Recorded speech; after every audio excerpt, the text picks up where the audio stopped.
Today on Boomers, homing in on new housing options. Some are spicing it up south of the border where the dollar stretches for miles. It's extremely affordable. We meet a Las Vegas couple betting that an active adult community is the winning hand. I don't feel like it's retirement. I feel like it's a new life. It's no hippie commune, but boomers in Boulder, Colorado like the sense of community they found in co-housing. It's a chance to reinvent how you're going to live in the second phase of your life. Finally, we meet a West Virginia couple that built their dream home once they had the house to themselves. We created what we believe is something that we've always wanted. It's just a breathtaking place. Welcome home on Boomers Redefining Life After 50.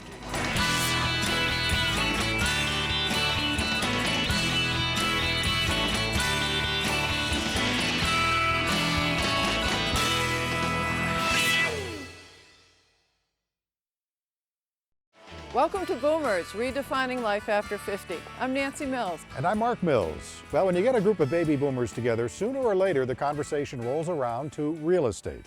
Some boomers are downsizing, others are renovating, and some are moving from the suburbs into the city. There are so many choices available these days, including planned adult developments like this one. We begin our tour of housing options in sunny Las Vegas.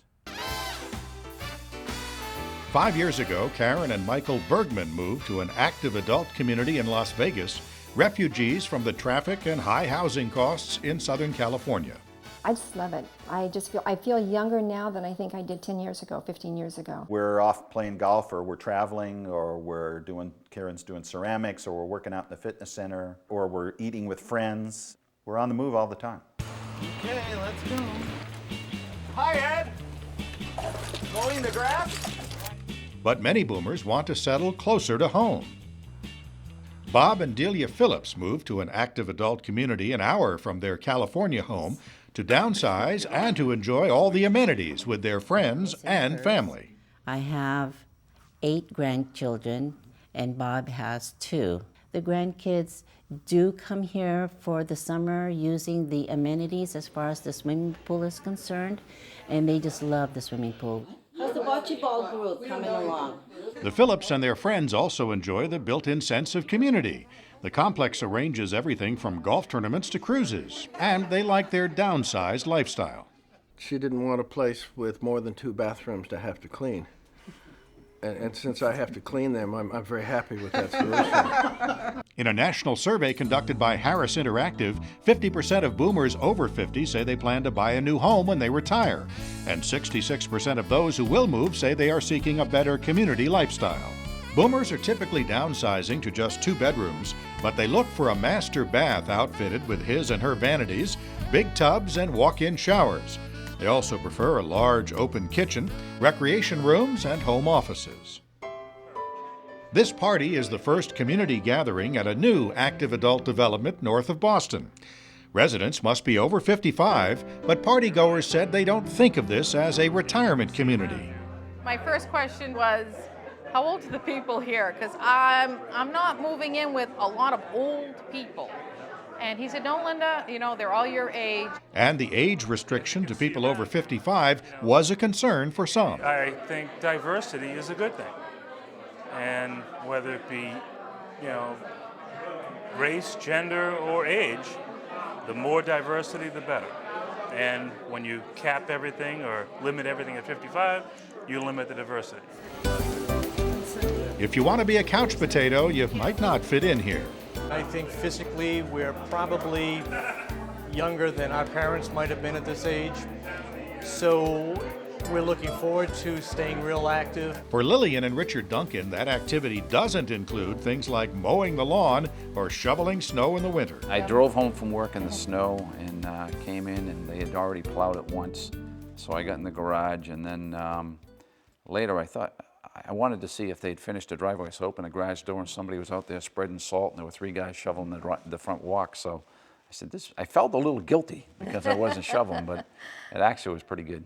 All the homes in this community have an open floor plan with rooms on 3 levels, but other developments feature homes on just 1 level to make it easier to age in place. And most active adult communities make it very easy to play. I've had 4 children.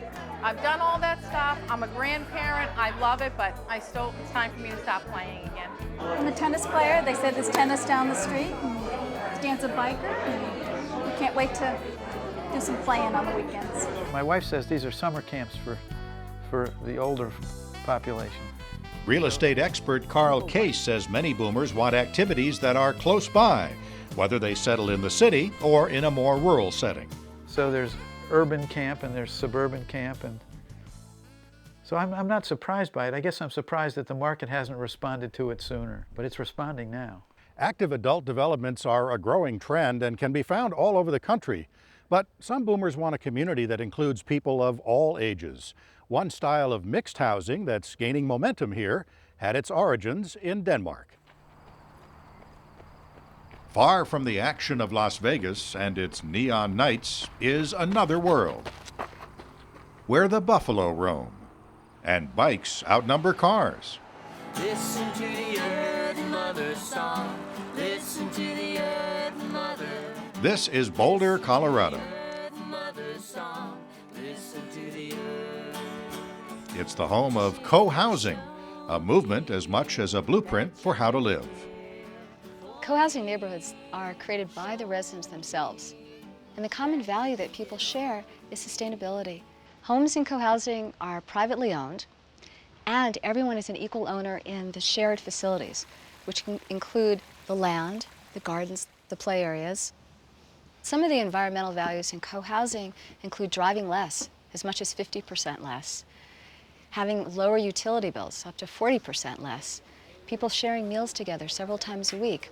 It's a neighborhood style which people are choosing because they want to live more simply, consume less, and have a smaller footprint. It's just so nice for me. I can chat with my neighbors. The kids here are wonderful, and things happen here, like someone's birthday, so they'll bring a cake out on the common house grounds, and people just show up. Dave and Donna Hazen bought into the idea 5 years ago and love it. We were living in a 5-bedroom suburban house, and it wasn't a very satisfying place to be living. The first 6-8 weeks we were here, maybe 4 kids learned to ride a bicycle without training wheels, and with a lot of adults standing around applauding, and it was really a wonderful experience. Co-housing units are typically 2 floors with a finished basement. The average living space is around 1,200 square feet. The emphasis is on close neighbors and shared space. Boomers are attracted to co-housing because it recreates a sense of community that is important to them. In some ways, it may be similar to an extended family that they grew up in, small towns they might have lived in. It really brings back the importance and the security and safety and the heartfelt beauty of knowing the people you live near. So you're all on one level up there. We're all on one level. I think the appeal of co-housing to boomers, whether it's age-specific or it's multi-generational. It's a chance to reinvent how you're going to live in the second phase of your life. When you're in a co-housing model, it's so easy to be able to be there for each other, to have a neighbor that you check on or someone checks on you. That's what co-housing is about. It's a lifestyle that allows someone to age in community. Charles Durrett imported the co-housing idea from Denmark 15 years ago. He found it better than an assisted living institution for his aging mother. My mother lived in a place of 118 residents, 55 staff. So, and she couldn't even keep a bottle of aspirin in her own room because that had to be administered. Here's a woman who was, 70 years old, had raised 6 kids, had her own business, full of responsibility, and all of a sudden they're treating her like a child. I don't think the boomers are going to put up with that.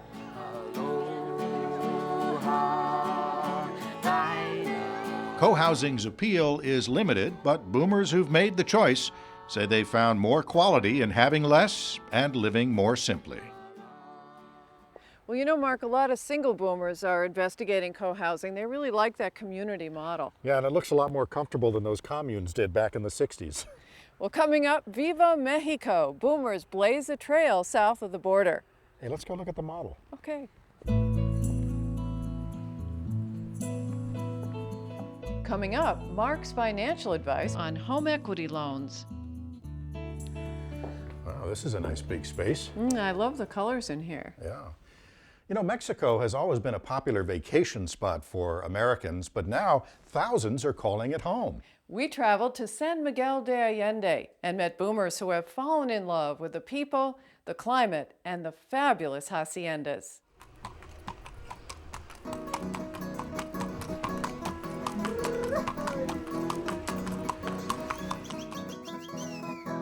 Welcome to San Miguel de Allende, the jewel of the Mexican heartland. It's a city of ornate cathedrals, narrow streets, and magnificent homes.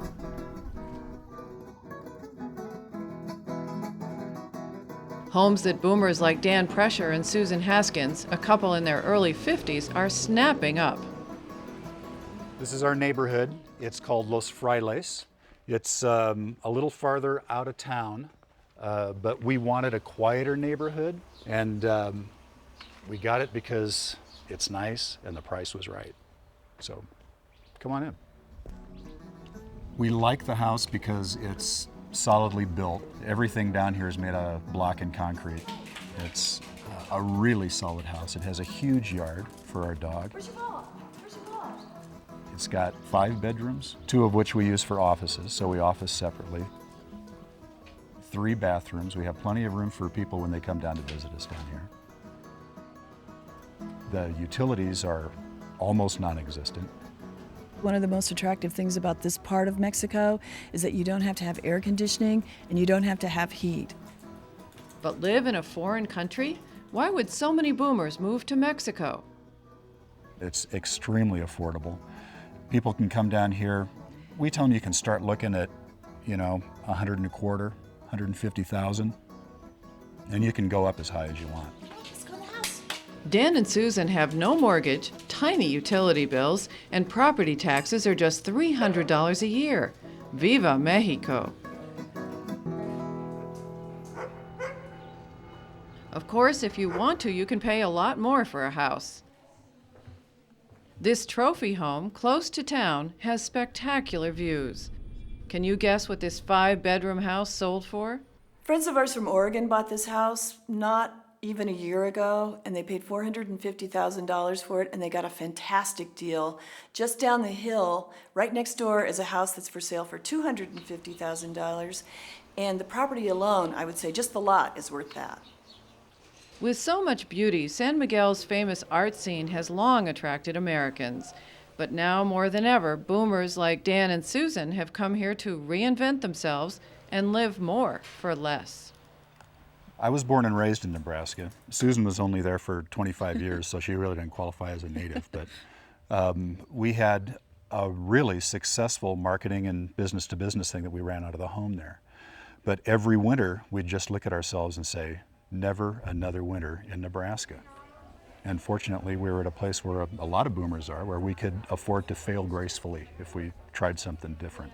But they didn't fail in Mexico. Instead, Susan and Dan became successful guiding other boomers to live here, while reducing their housing costs to a few $100s a year. On Mexican Independence Day, when the streets are flooded with fireworks and flags, American residents are celebrating their adopted home. The people that seem to be drawn to San Miguel have been people who are artistic. They're people who are interested in all sorts of arts and in mental stimulus, continued learning. We like everything about it here. The intellectual life is great. The weather is fantastic. The air is clean. You can always see for 50 miles. There's so much interesting things to do here. There's a tremendous amount of creativity down here. There's a tremendous amount of enthusiasm and giving and volunteerism and good sex. So you have to respond to that. Is it true? Is the sex really good? The sex is wonderful. I wake up every morning and say, I love Mexico. I'm 73, and I was 84 when I arrived. By car, San Miguel is 4 hours from Mexico City and 10 hours from Texas. With temperatures never above 85 degrees in summer or below 50 in the winter. Boomers don't always retire here. Dan and Susan, once snowbound in Nebraska, have a sunny business keeping on top of the real estate market for their American clients. That's how Dan and Susan helped Kim and Franny Benner of Atlanta make their dream of living in San Miguel come true. Step one was a tour of the city. I was in love with what I was seeing, and I was just so excited about how upbeat I was feeling. It was just kind of magical. It really was. And as the tour bus left, we looked back at this beautiful, beautiful city, and we said, we must come back here. We must. We cannot let this die. But it wasn't easy. First, they had to deal with Kim's career. It was vanishing before his eyes. I was in the software industry. The market no longer wanted to pay the experienced, the older professional, the kind of money that we were used to making. And there were young individuals, very talented individuals to take your place. Franny supported the family while Kim learned a new career, trading options. 2 years later, his earning power was restored, and they were studying homemade videos of their future home. Hi, honey. We're on the top floor now. So I want him to get the view over here of glorious San Miguel. I would come home from work every single night and look at that video, forward, backward, oh, stop. And he would call down to me from upstairs in his office and say, you are going to wear that tape out. And I said, we've just got to be sure. We've got to be sure. We've fallen in love with this city. Construction began when they sold their home in Atlanta. The gutting and remodeling took 10 patience-testing months. My favorite room is our master bedroom, leading off onto the master bedroom terrace. The views of a morning and the views during the day and then at night are just spectacular. I love the way many of our rooms turned out, but the master terrace is just an awesome spot any minute of the day. It's about this view for us. The Benners paid $300,000 for the house and $150,000 to fix it up. But the result is priceless. They didn't reinvent their lives, they reawakened them. Hello, my name is Mrs. Benner. Franny now teaches English at an orphanage. Dulcie, you're doing a fabulous job after just one class. Great. I think for me, it's been a wonderful surprise to see not only how much we can receive from all of the people, the culture here, the beauty here, but how much we can give back. For Kim, San Miguel offers a new depth of intimacy. We were living in Atlanta, very much the suburban life, where we would drive our cars into the garage at night, garage door comes down. We really didn't communicate with our neighbors. In San Miguel, it's very, very easy to meet people. Everybody kind of have a kindred spirit. If beauty extends a person's life, then boomers in San Miguel will have many more years ahead. I would like to think that we would live longer in actual years, but I think we will live happier and healthier. I really can't believe that it gets much better than this, I must say. Wow, it really was beautiful down there, and you can't beat the view from the top of their house overlooking the city. That was fabulous. Well, coming up, a dream house for two in the West Virginia countryside.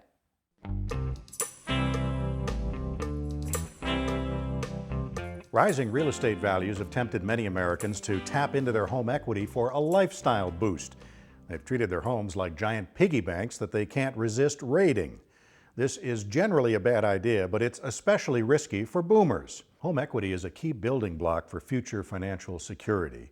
If you tap into it now for unnecessary luxuries, you could undermine your future standard of living. And let's face it, we don't have as many years to rebuild that equity as people in their 30s. Many baby boomers will be able to sell their homes at a profit and buy something smaller for cash. Living mortgage-free is like getting a windfall. It opens up all kinds of possibilities down the road. But if you've already consumed most of your home equity and sell your house, your real estate profits will be meager, and then you'll be carrying another mortgage for years to come. And that could crimp your lifestyle down the road when you should be enjoying a full and active retirement. I love the way this kitchen opens up into the big family room. It's really nice. It is. You know, Mark, ever since I was a little girl, I've fantasized about building my own dream home. Well, these days, a lot of boomers are making those dreams come true. We met a couple in West Virginia who've built an ideal home for empty nesters.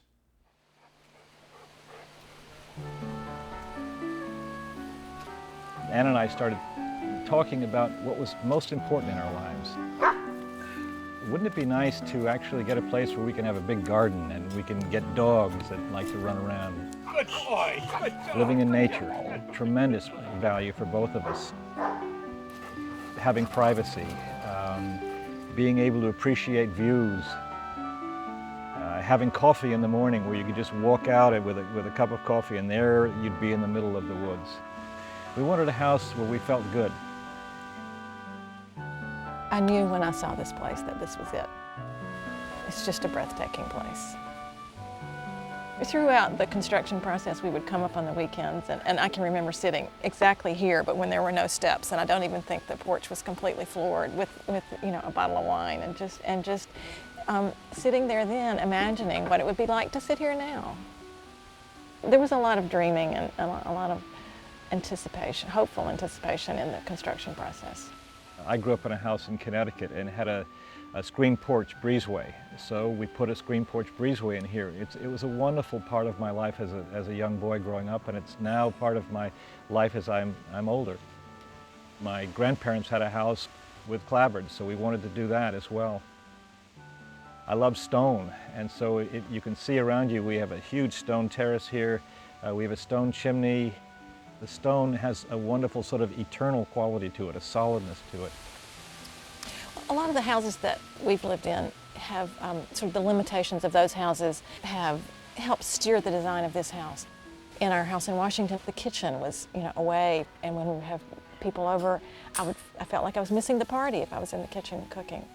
So now we have the kitchen as the center, and I can participate in the conversation while I'm cooking. We used recycled material.